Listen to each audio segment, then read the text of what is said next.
कितना हालेलुया। क्योंकि परमेश्वर को तो दुनिया देख रही है, चमत्कारिक परमेश्वर, चमत्कारिक परमेश्वर।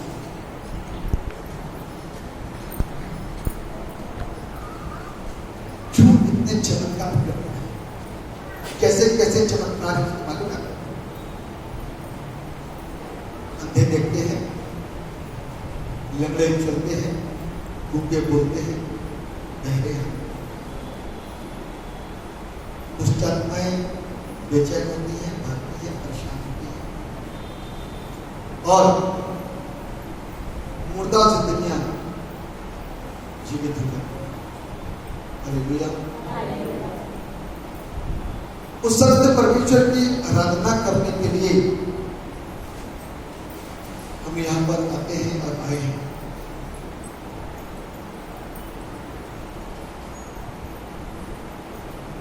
क्या देखने के लिए आए हैं? उसकी आराधना क्या देखना है? परमेश्वर को, उसको समझने के लिए, उसको सुनने के लिए, उसके तरीकों को जानने के लिए जो हमारे जीवन में होते हैं। डिफरेंट डायमेंशंस का गॉड अद्भुत वो काम कर लेता है हर तरीके से। उसको आगे से पकड़ो, पीछे से पकड़ो, दाएं से पकड़ो, बाएं से पकड़ो, इधर से देखो, उधर से देखो, आगे से देखो, पीछे से देखो, पूरब से देखो, पश्चिम से देखो, उत्तर से देखो, दक्षिण से देखो, जीवन का है। कोने से देखो, जर्रे से देखो, छत से देखो, गहराइयों से देखो, जीवन का है। हालेलुया। जोर से बोल सकते हैं बस अपनी निगाहों को उस तक लगाना है, जीवन पाने। अपने ध्यानों को उसकी तरफ केंद्रित करना है, जिंदगी मिलनी शुरू हो जाएगी। आकाश में निरल आकाश में जीवन आना शुरू हो जाएगा। हम और आप बहुत सारे विचारों में पड़ जाते हैं, लेकिन इस बात को भूल जाते हैं अल्टीमेट आशीषें वहीं से आती है, बंदोबस्त वहीं से होते हैं, प्रबंध वहीं से होते हैं। क्यों? क्योंकि इसके नाम का एक बड़ा खूबसूरत अर्थ है यहोवा यीरे, यानी कि यहोवा बंदोबस्त करता, प्रबंध करने वाला, उपाय करने वाला। लोग पूछते हैं फादर जी कुछ उपाय बताएं। सवेरे सवेरे एक भाई आए जैन की से, उपाय पूछे। आगे जनाब मैं बाहर को उपाय बता दूं, यीशु मात्र उपाय है। हालेलुया। उसके अलावा कोई उपाय है ही नहीं।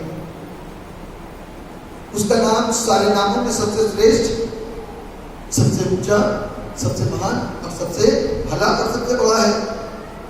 इसकी ऊंचाई की कोई सीमा नहीं है, उसकी गहराई की कोई सीमा नहीं है। जितना घुसोगे उतना पाओगे। वो कोई तुरंत और तुरंत नहीं है, वो जिंदा है आपके पास।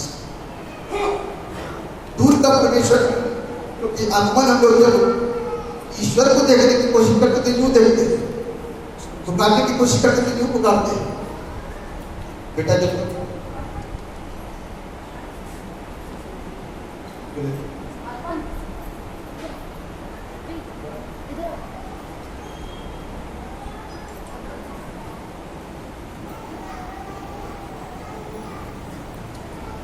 हम लोगों को इस चीज को समझने की जरूरत और आवश्यकता है कि वो प्यार का सागर है। हमसे रात से उसने प्यार किया है।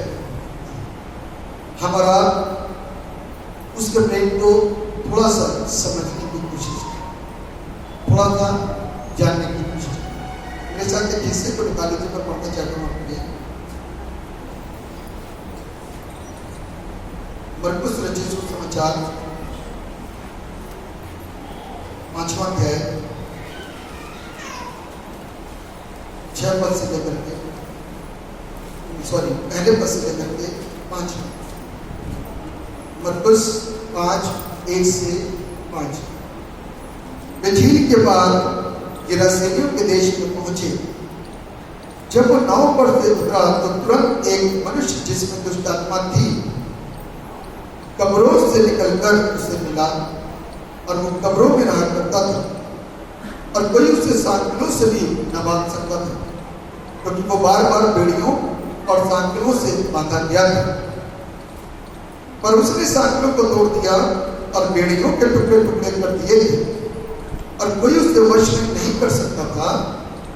वो लगातार रात दिन कब्रों और पहाड़ों में चिल्लाता और अपने को पत्थरों से घायल करता था। ये प्रभु यीशु ख्रीस्त का सुसमाचार है, प्रभु यीशु ख्रीस्त की स्तुति है। इससे संबंधित जो आज का थीम है, जो संदेश है, जिस विषय के ऊपर मैं आपसे बात करना चाहता हूं, वो है bearing witness to the healing mercy of God। यानी कि हिंदी में कहें तो परमेश्वर की स्वस्थ करने वाली दया की साक्षी देना। परमेश्वर की स्वस्थ करने वाली दया की साक्षी देना। प्रभु यीशु मसीह हमको जीवन देते हैं, प्रभु यीशु मसीह हमें चंगा करते हैं। जब जीवन हम पा लेते हैं, जब चंगे हो जाते हैं, थोड़ा सा हमको धन्यवाद देना पड़ता है। बनता है कि बनता है? कितना बनता है, कैसे बनता है, हम लोग इसको देखेंगे, सुनेंगे, जानेंगे। इससे पहले कि वचन में बढ़ाई आंखों को बंद करें, दुआ करें और परमेश्वर से आशीष करें। खुदा हम आपको धन्यवाद देते हैं तमाम आशीषों के लिए जो आपने मिली। इस तरह वचन से आपके द्वारा सीखें और उस तरीके से प्रभु आपसे प्यार करें और दया करेंगे। हम आशीषों को और बरकतों को धन्यवाद करने का कि आपने मेरी दुआओं को सारा धन्यवाद और आपको देते हैं। दुआ को आपके नाम में मांगते जैसे सुनी और कबूल। लिखा है परमेश्वर की स्वस्थ करने वाली दया की साक्षी देना। साक्षी का मतलब क्या होता है? गवाही, गवाही देना। जब प्रभु यीशु मसीह हमको जिंदगी दे देते हैं तो हम मुरझाई अवस्था में बैठ करके कैसे खुदगर्ज बन सकते हैं?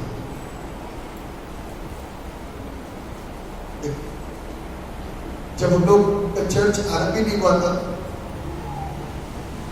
इस बेटी को गोद में लेकर गए, पिताजी बैठे कैसे करता है, आदमी लोग बैठे गोद में ला सेट कर लेते, कहाँ बैठाए कहाँ बैठा, लेकिन वो अपने आप बैठे। जिसने जीवन दिया, किसने जीवन दिया? तो खामोश रह सकता कोई खामोश हो जाता है और कोई अपनी बहुमूल्य चीजों को प्रभु को डालता है, क्योंकि उसको मालूम है कि उसको मिला क्या है, उसको मालूम है कि उसने प्राप्त क्या किया है। जो चीजें कहीं मिल नहीं पा रही थी, वो चीजें झटके में मिल गई। मैं सोचता हूँ अब पहली बार आए, पहली बार कई जगह घूमोगे, मैं ऐसा विश्वास करता हूँ, कई जगह गए हुए आप बेटी को लेकर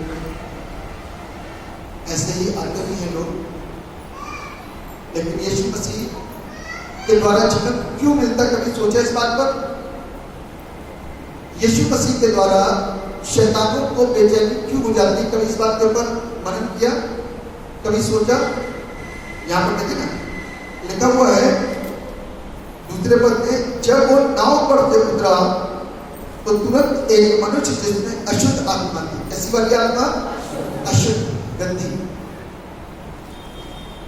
एक आत्मा ऐसी जिसको हम आप बोलते हैं शुद्ध। कैसी वाली? शुद्ध, जो आपके मेरे अंदर है, जो गड़बड़ी पैदा नहीं करती। लेकिन एक के अंदर अशुद्ध आत्मा है जो कभी भी कुछ भी कर सकती है, किसी को भी ईंट बजा सकती है, किसी का भी गर्दन दबा सकती है, किसी को मार भी सकती है, किसी को कुछ भी। उसको बोलते हैं अशुद्ध आत्मा। लिखा है कि मनुष्य जिसमें अशुद्ध आत्मा थी कब्रों से निकलकर उसे मिला। कहां से निकलकर? ज्यादा पावरफुल दुष्ट आत्मा, ऐसी वाली पावरफुल, शक्तिशाली। और घर में उसके लिए जगह नहीं मिली तो उसको कब्र में स्थान मिला। कहां पर? कब्र में। लोग उठा करके ले गए कि भैया अब तू समाज के घर के लायक नहीं रहा, अब तो मरो के बीच में रहे। इसके बीच में मरो के बीच, इसके बीच में, क्योंकि अब तू जीवित बेशक है लेकिन मरा समान है। समझ पा रहे? जीवित जरूर है लेकिन मरा समान। जिससे कुछ नहीं हो रहा, जिसका नहीं धुल रहा, जिसका ब्रश नहीं हो रहा, जिससे खाना नहीं खाया जा रहा, जिससे कुछ नहीं किया जा रहा, तू जीवित तो बेशक है लेकिन मरे समान। तुझको कोई छेड़े तो तू मारेगा। बाइबल कहती है कि उसको बेड़ियों और सांकलों से बांधा गया। किससे बांधा गया? जोर से बोलिए ना। बेड़ियों से किसको बांधा जाता है? कैदियों को। सांकलों से किसको बांधा जाता है? जानवरों को। और वो क्या करता था? क्यों करा? खोलता नहीं था, खोलकर तो आराम से सिस्टम होता है, खोला जाता है उसको। लॉक वॉक होते हैं, खोल गया तो वो सिस्टम है, आप भी खोलो। वो तोड़ दिया को तोड़ दिया करता था। उसने एक बांधा, दोबारा बांधा, फिर बांधा, फिर तोड़ा, फिर बांधा, फिर तोड़ा। भैया अब इस घर के लायक नहीं गए, अब उनको और तो वो अपने स्थानों में अपने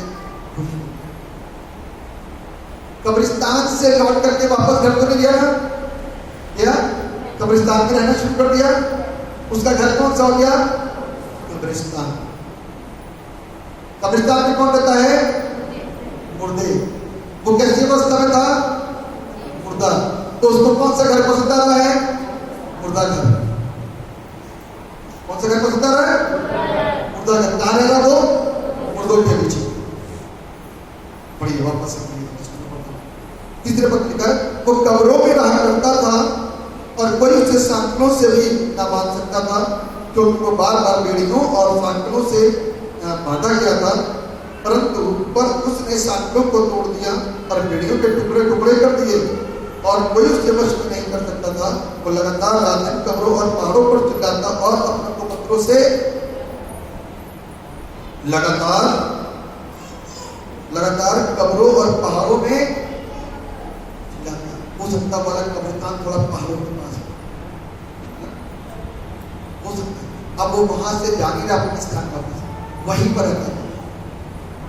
चूंकि उसके अंदर आत्मा थी इसलिए चिल्ला ले रहा था, थोड़ी सी पीड़ा हो रही थी इसलिए चिल्ला ले रहा था। लेकिन बाइबल हमको बताती है यीशु कौन आया? यीशु वहां पर आया। लिखा है वो यीशु को दूर ही से देखकर दौड़ा। कौन? जिसमें दुष्ट आत्मा थी।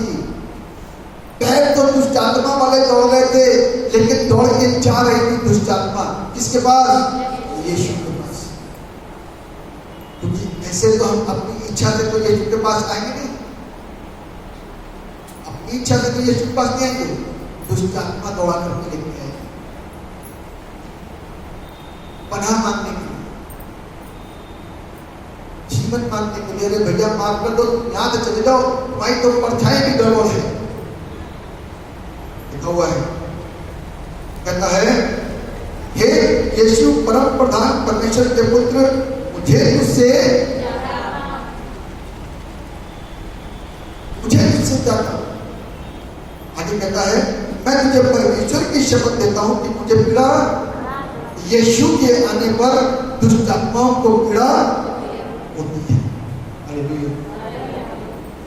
इसीलिए दुष्ट आत्माएं कहीं और अपनी दुनिया की मन तांडव करती है, लेकिन जब यीशु के दर पर आती हैं तो पीड़ित होती है। Hallelujah, hallelujah, hallelujah. जब दुष्ट आत्माएं कहीं और दिखाई जाती हैं, कहीं और लेकर के जाया जाता है, कहीं और किसी के पास लेकर के जाया जाता है, तो दुष्ट आत्माएं तांडव करती हैं। कल किसी को लेकर गए, बहुत दूर से गए, 50-60 किलोमीटर दूर से आए और मेरे को सब बताया बहुत अच्छी तरीके से। बहुत मारती है जो दुष्टात्मा इसके अंदर है, कितनों के गले पकड़ लिए, कितनों को फेंक दिया, 4-4, 5-5, 6-6, 7-7 के बस में नहीं है, सबको फेंक देती है। अच्छा, और वो देख के मेरे मुस्कुरा रही है, सामने जिसके अंदर दुष्टात्मा थी वो देख करके मुस्कुरा रही है, उसको सुसमाचार बांट रहा है। लेकिन जब उनको सच्चाई बताई कि जिंदगी मिल जाने के बाद में जीवन के दाता के साथ में अपने रिश्ते को बनाओगे क्या, उसको जानोगे क्या, उससे प्यार करोगे क्या, उसके साथ में अपनी संगति करोगे क्या, तो उन्होंने विचार करने शुरू कर दिए कि हम उन चीजों से कैसे हट सकते हैं जो चीजें बचपन से हमने देखी है। उन चीजों से कैसे हट सकते हैं जिन चीजों को बचपन से नमन किया है। उन पत्थरों से कैसे मोड़ सकते हैं जिन पत्थरों को सदा हमने अपने गले लगाया है। बिल्कुल ठीक कह रहे हो आप। ये जब सब कुछ है तो आप यहां कैसे आ गए और इतना टाइम कैसे लग गया? इतने ढेर तादाद में होने के बाद, एक से एक और एक से एक पावरफुल होने के बाद में इतना टाइम क्यों लग गया? यहूदियों में, इस्राएल में एक कौन देवता, अश्तोरेत देवी थी। लोग बहुत मानते थे, बहुत पूजते थे, लेकिन जिस दिन सच्चाई के संपर्क में आए, जिस दिन यीशु के संपर्क में आए, उस दिन से सारी चीजें उस दिन से सारी चीजें छोड़ दी। क्योंकि हमारा मकसद क्या है, हमको एक चीज सीखनी है। हमारा मकसद क्या है? जीवन पाना, सच्चाई पाना, मोक्ष पाना, स्वर्ग पाना। यदि ये मकसद है तो टारगेट बना करके आगे बढ़े। यदि ये मकसद नहीं है तो बेफायदा अपने समय को क्यों जाए? बाइबल हमें बता रही है कि यीशु मसीह जब उसके पास आया तो लूसीफर नाम का जो व्यक्ति है, कितने लोग लूसीफर को जानते हैं?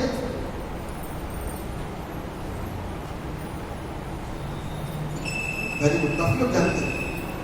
आप कितनों का दोस्त है? बहुत अच्छी, किसी का दोस्त नहीं, होना भी नहीं चाहिए। कितने लोग उसकी इच्छा पर चलते हैं? थोड़ा सा सच्चाई को देना। कितने लोग उसकी इच्छा पर चलते हैं? कोई बात नहीं, मैं आपका सपोर्ट कर, मैं आपको पौलुस की तरह समझाना मांगूंगा। पौलुस कहता जी तो नहीं करता उसका सपोर्ट करने का, लेकिन फिर भी हो जाता है। यानी कि दिल नहीं करता है कि ये करूं, लेकिन फिर भी हो जाता है। ऐसे वाली भीड़ में क्या कि दिल तो नहीं करता लेकिन फिर भी आता है। दिल तो यीशु से मिला हुआ है, लेकिन काम लूसीफर वाले हो जाते हैं। हमको रात को लूसीफर को जानना है, नजरअंदाज करना है और उसके कामों के ऊपर क्या करना है? पूरी रीति से ताले लेना है। याद के बाद उसके कामों को हम अपने जीवन से नहीं। ये लूसीफर मुझसे ज्यादा अच्छी तरीके से यीशु मसीह को उसके वंश तक से जानता है। कैसे जानता है? वंश के साथ। पढ़िए, अध्यापन में लिखा हुआ, मैं पढ़ता हूं आपके लिए। और ऊंचे शब्द से चिल्लाकर, जिसके अंदर दुष्टात्मा थी, चिल्ला कौन था? दुष्टात्मा। ऊंचे शब्द से चिल्लाकर कहा, हे यीशु, परम प्रधान परमेश्वर के पुत्र, हे यीशु, परम प्रधान परमेश्वर के पुत्र। आज शैतान का दिमाग खुला हुआ है, वो यीशु को इसी नाम से जानता है, हे परम प्रधान परमेश्वर के पुत्र। आज की तारीख में लोग समझ नहीं पाते। यही तो एक साथ लड़ोगे कि पुत्र नहीं मानते। बाइबल हमको जो सिखा रही है, बाइबल हमको जो बता रही है, हमको और इस चीज को सीखना है, हमको और इस चीज को समझना है। शैतान इस बात को समझता है, हे परमप्रधान परमेश्वर के पुत्र, मुझे तुझसे अगर तो है, मैं तुझे परमेश्वर की शपथ देता हूं, मुझे पीड़ा। अब आप देखो, लूसीफर परमेश्वर की शपथ यीशु को दे रहा है, मुझे पीड़ा। अभी तक तो यीशु को कुछ कहे, अब कहेगा इसके शरीर से बाहर, इसके शरीर से बाहर चले जाओ। अब पीड़ा तो इस बात की है, यदि घर को बना लिया हमने शरीर के अंदर, उस घर को छोड़ करके जाना पीड़ा की तो बात है ना, दिक्कत की तो बात है। जब एक घर को छोड़ करके कोई दूसरे घर में जाता है तो पुराने घर की दीवारों तक को देख करके रोता है, पेड़ को देख करके भी रोता है, इसके नीचे हवा खाया करते हैं, सारी चीजें बहुत अच्छी लगने लग जाती है। तो शैतान को भी वो घर अच्छा लगता है जिससे निकलने की प्रभु आज्ञा दे रहा है, और इसीलिए वो रो रहा है, वो चिल्ला रहा है, वो परेशान हो रहा है, और पहले से पहले कूद करके कहता है, मुझे पीड़ा मुझे पीड़ा ना दे। आगे लिखा हुआ है, क्योंकि उसने उससे कहा था, हे अशुद्ध आत्मा, इस मनुष्य से निकल जा। उसने उससे पूछा, तेरा क्या नाम है? उसने कहा, मेरा नाम सेना है। एक दो नहीं है, इसलिए एक दो के बस में नहीं है, एक दो नहीं है, इसलिए बेड़ियों के बस में नहीं है, सैकड़ों के बस में नहीं है। सेना की सेना पूरी की पूरी बटालियन है, और बटालियन सेना वैसे ही पावरफुल हो जाती है, और हम पावरफुल हैं। तुम्हारा पावर सिर्फ संसार तक सीमित है, यीशु के पुत्र हालेलुया। तुम तो यीशु के शब्दों से भी भागना शुरू हो जाओगे, यीशु की उपस्थिति से भी भागना शुरू कर दोगे। आगे लिखा हुआ है, उसने उससे कहा, मेरा नाम सेना है, क्योंकि हम बहुत हैं। और उसने उससे बहुत विनती की कि हमें इस देश के बाहर ना भेज। मतलब क्या कह सकते हो, शरीर को शरीर देश को छोड़ने की भी इच्छा नहीं करती उसकी, शरीर की क्या कहने, देश को भी नहीं छोड़ना मांग रहा है ना। तो हमको और आपको इन सारी चीजों को भली प्रकार से सीखना है, भली प्रकार से लिखा हुआ है कि अंत में जब उसको आज्ञा दी गई तो दुष्ट आत्माएं निकल करके, और मनुष्य कैसा हो गया, वापस से सही हो गया। मैं उसकी सही स्थिति आपको दिखाता हूं, मिसल निकालिए इसके 18वें पद को पढ़िए, 5:18, मरकुस 5:18। जब वो नाव पर चढ़ने लगा, हाँ, तो वो जिसमें पहले दुष्ट आत्माएं थीं, हाँ, उससे विनती करने लगा, हाँ। मुझे अपने साथ रहने दे। ये बड़ा चिंतु किस्म के दुष्ट है। पहले तो उसको नहीं छोड़ रहा, अब यीशु को नहीं छोड़ रहा। चलो, पुराना स्वभाव जो हमारे अंदर है, उससे यदि किसी चीज को फायदा मिलता है, वो बना रहता है। तो अब यीशु से यदि वो चिपक गया, तो वो कितने लोगों को यीशु से चिपका देगा, सोचो जरा। हालेलुया।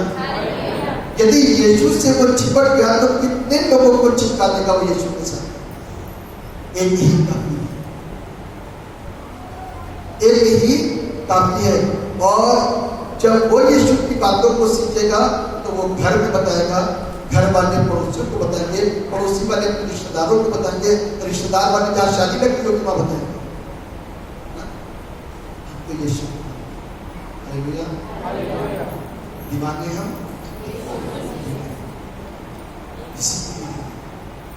जब यीशु की मानने लग जाते हैं, तो हम शैतान की नहीं मानते।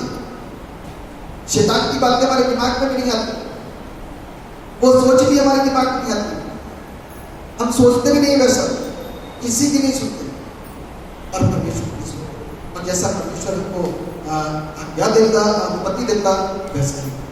तो इसलिए मेरे प्रियो, जब वो मेरे और आपके ऊपर इतनी अपार दया करता है, तो मेरा और आपका फर्ज बनता है उसको थैंक्स करें, उसको धन्यवाद दें, उसकी स्तुति, उसकी प्रशंसा, उसकी तारीफ, उसकी हमद, उसकी मदद सराही करें, उसके नाम को ऊंचा उठाएं, उसके नाम की बड़ाई करें, उस सत्य को जाने कि ये कैसा सत्य है कि हमको और आपको कहीं से कहीं तक दूर नहीं जाने की जरूरत है, किसी भी मूर्ति के आगे सर झुकाने की जरूरत नहीं है, किसी भी इंसान के सामने सर झुकाने की जरूरत नहीं है, सिर्फ उस सच्चाई के सामने जो मुझको और आपको जिंदगी देने के लिए इस धरती पर आ गया, उसके सामने सिर्फ उसकी आराधना करने की जरूरत है, उसको समझने की। स्वर्ग वरना मोक्ष प्राप्त करने के लिए आडंबरों के करने से लाभ कुछ नहीं होगा। कितनी हम और आप कोशिशें कर लें, उससे होना कुछ नहीं है। हम और आपको सत्य के साथ में चलने के लिए अपने आप को सत्य परमेश्वर के द्वारा जिसको जीवन मिला है उसका अनुसरण, क्योंकि वो मुझसे और आपसे क्या करता है, उसने मेरे और आपके ऊपर अपनी दया को दर्शाया है। आज हम और आप उसकी दया के भागीदार लोगों को बताएं। आगे लिखा हुआ है, इसको आगे पढ़ना बेटा, पढ़ना। परंतु हाँ, उसने उसे आज्ञा ना दी हाँ। और उससे कहा, अपने घर जाकर अपने लोगों को बता कि तुझ पर दया करके प्रभु ने तेरे लिए कैसे बड़े काम किए हैं। बस बता तो जाकर कहीं ऐसा ना हो चंगाई प्राप्त करने के बाद में हिम्मत डोल जाए कि चर्च से आ रही है ना, हिम्मत डोल जाती ना, चर्च से आ रहे हैं, पता लगा घर में कोई ऐसा बंदा आ गया, रिश्तेदार, आप चर्च में बैठे हो, कोई रिश्तेदार घर में आ गया और वो यीशु से बहुत ज्यादा देश भावना रखता है, सोच गलत है। अब उसके सामने कैसे बताएं, कैसे आ रहे हैं, बीमार को लेके गए थे गोद में, सही लेकर के आ रहे हैं, अरे ठीक कैसे हो गई, तो शर्म ना है, बस इतना जरूर करना, शर्माना नहीं। जो दया उसने तुझ पर और आप पर की है, उस दया को बताना लोगों में, रिश्तेदारों में, मित्रों में, अपनों में, ताकि लोग उस सत्य को जान सके और उस सत्य को पहचान सके और उस सत्य को मिलने के लिए एक बार उसको कह सकते। आप नहीं कहते कि आपको यदि लड्डू मिला तो दूसरा लड्डू खाए, कहते हो कि कहते हो, मैं बताऊंगा कैसे। यदि आपको लड्डू मिला है तो आप पत्नी को जरूर लड्डू खिलाते, तो पत्नी ने पति को फल खिलाया, तो मतलब कि यदि पहली जो जिम्मेदारी हमारी बनती है तो सबसे पहले तो घर में ही जाकर के खिला देते हैं, बताएंगे वहां पर कहते अद्भुत है, हालेलुया, वहां तो सब डांस कर रहे अद्भुत है। तुम भी चलना की बात, बच्चों को पता है, तुम भी चलना बच्चों। अब अधिकारी कौन है? पिता। मुखिया कौन है घर का? पिता। अब उसका कर्तव्य, उसका फर्ज बनता है कि वो प्रार्थना करना शुरू करे अपने घर में, अपने बच्चों के साथ, अपनी पत्नी के साथ में उस परमेश्वर को जानने की कोशिश करे, उसको पढ़ने की कोशिश करे और उससे जुड़ने की कोशिश करे, तो अद्भुत आशीषों को उसका घर प्राप्त करेगा और उसकी ग्रोथ होती चली जाएगी। यदि छिपा करके रखोगे तो लाभ कुछ नहीं। दिया हमेशा पैमाने पर रखा जाता है, खाट के नीचे गोल नहीं रखते। इसलिए रोशनी, सच्चाई को हमको ऊंचाइयों पर जाकर के बखान करना है। यदि सच्चाई है तो वो तो ना कि यीशु के द्वारा को जीवन मिला, चर्च गए थे वहां जीवन मिला, चर्च जाने से जीवन मिला, तो कम से कम इतना तो बोल सकते हो सब कुछ देख लिया, सब कुछ कर लिया, सब कुछ को देख लिया, सब एक साइड में कुछ नहीं कर पाए, लेकिन एक दिन यीशु को छुटकारा दिया। हालेलुया, जोर से नहीं बोलेगा, उसकी दया को हमको लोगों के ऊपर, लोगों के पास जाकर गवाही के तौर पर शेयर करना है, ताकि लोग आशीषित हो सके, घर परिवार आशीषित हो सके। आगे पढ़ना बेटा क्या लिखा हुआ है?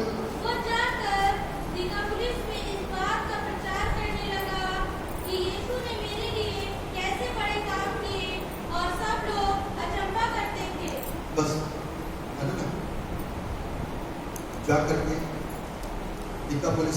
खड़ा हुआ है। और कौन वाला खड़ा हुआ, जिसको कब्रिस्तान मिला था, एक प्लॉट कब्रिस्तान में मिल गया, मरने से पहले ना। और उस प्लॉट में जाकर रहता था, पूरे पहाड़ों में ज्यादा चक्कर मारा था, पूरा का पूरा उसी में घेर रखा था, कोई आता नहीं, ठीक है ना। तो अब ये बच्चा जो बिल्कुल मरी अवस्था से जीवित अवस्था में आ गया है, तब लोगों के बीच में आ गया। किसके बीच में आ गया? लोगों के बीच में। पहाड़ कब्रिस्तान से, मृतक स्थान से हट करके लोगों के बीच में, लोगों के बीच में आने के बाद क्या हुआ? लोग देख रहे हैं, कहीं ऐसे ड्रामा करके आ गए, फिर से कुछ सवाल जाए तो मुझे यीशु ने यीशु ने मुझे चेता किया। और जब यीशु चेता करता है तो आप खामोश मत होना, लोगों को बताना, उस सच्चाई का प्रचार करना, उसका प्रचार करना, ताकि लोग अचंभे हों। हालेलुया। प्रभु आप सबको आशीष दे। और कोई भी दिन अपने आप को रोके नहीं। यदि आपके जीवन के अंदर यीशु है, यीशु ने काम किया है, आपकी चुनाई मिली है, भैया वापस से हाथों की बनाई हुई उन तस्वीरों को मत पूजना, क्योंकि पूजने तो सिर्फ एक है, उसका नाम भी है यीशु। उसकी इबादत करना, ठीक है ना। सच्चाई की इबादत। सूरज किसका है? किसी का है क्या? किसी धर्म का है सूरज? चांद किसी धर्म का है? चंद्रमा किसी धर्म का है? अरे हाँ या ना तो सच्चा ईश्वर किसी धर्म का हो सकता है? जब मिल गया सच्चा, अभी तक तो ढूंढ ही रहे थे, इतना टाइम लगा ढूंढते ढूंढते ढूंढते, किसी ने ढूंढ ढूंढ करके इतना ढूंढा कि 43 करोड़ तक गिर लिया उसने, इतने ढूंढ लिए। अब आपकी बारी है ढूंढने की, ऐड कर लो। यीशु मसीह उसमें जोड़ना नहीं, वो अलग है, क्योंकि उनमें सिर्फ किसी ने काम करा, सिर्फ एक यीशु ने।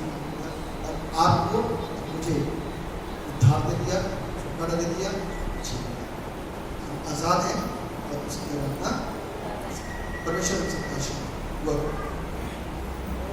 जीवित और समर्पित परमेश्वर, हम आपको धन्यवाद देते हैं। आपकी स्तुति रखते हैं, ये विनम्र निवेदन करते हैं मैं कि आप सबको आशीषित करिए।